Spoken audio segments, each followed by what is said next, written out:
Assalamu alaikum warahmatullahi wabarakatuh. Islam Talk, your sister Farina Siddiqui. Most recently, I learned about a comment that was made on social media about sisters in the corporate world as corporate concubine, and they should cook more often and they have to cook more.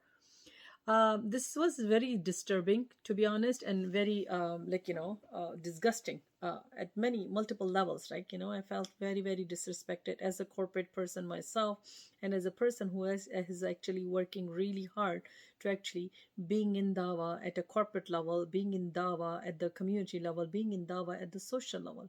I have been a community activist. I have been a corporate C-level executive, and I have been working really hard to actually ensure that the Muslim brand in the world is recognized and being seen, delivering our own narrative. So what's wrong about that? Why am I being called like that? It is unfair, this is disgusting, and this is very, very, very wrong, and it's quite disturbing.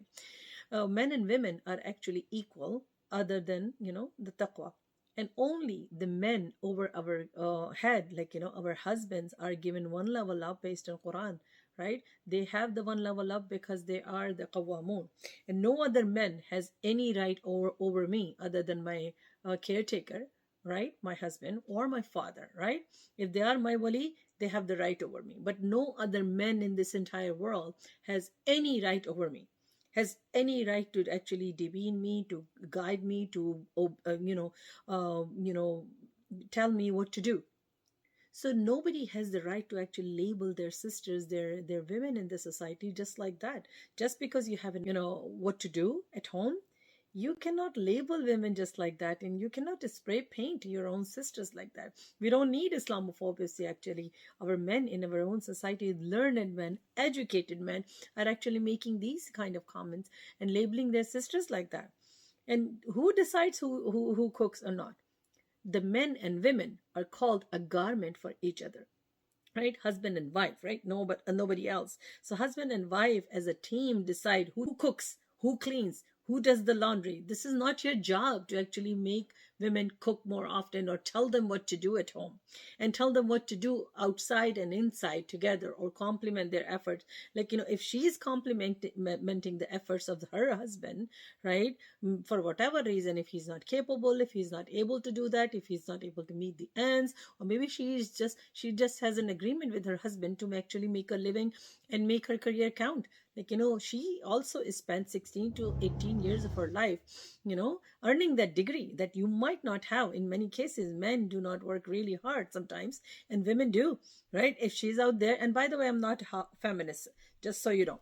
So if women are out there making a living, making a mark in the professional world, who are you to tell them?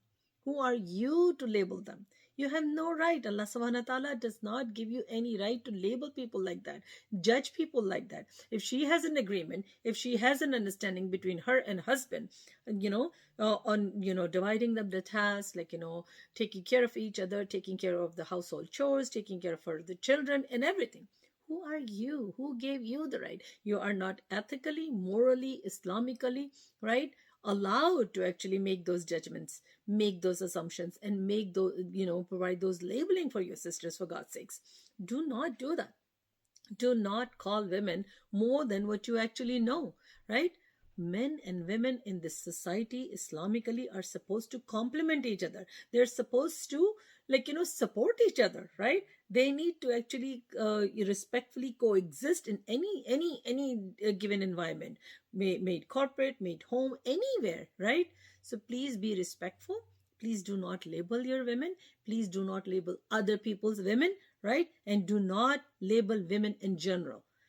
Feminism prevails and exists because our men are not doing a good enough job respecting their women in the society. We don't need Islamophobes to actually comment and judge our hijab and our niqab. We have you, subhanAllah. Do not do that. You're not allowed. Islamically, morally, ethically, and people can sue you, so you're not even legally allowed. Stay tuned, inshallah. I'll talk more. Assalamu alaikum wa rahmatullah.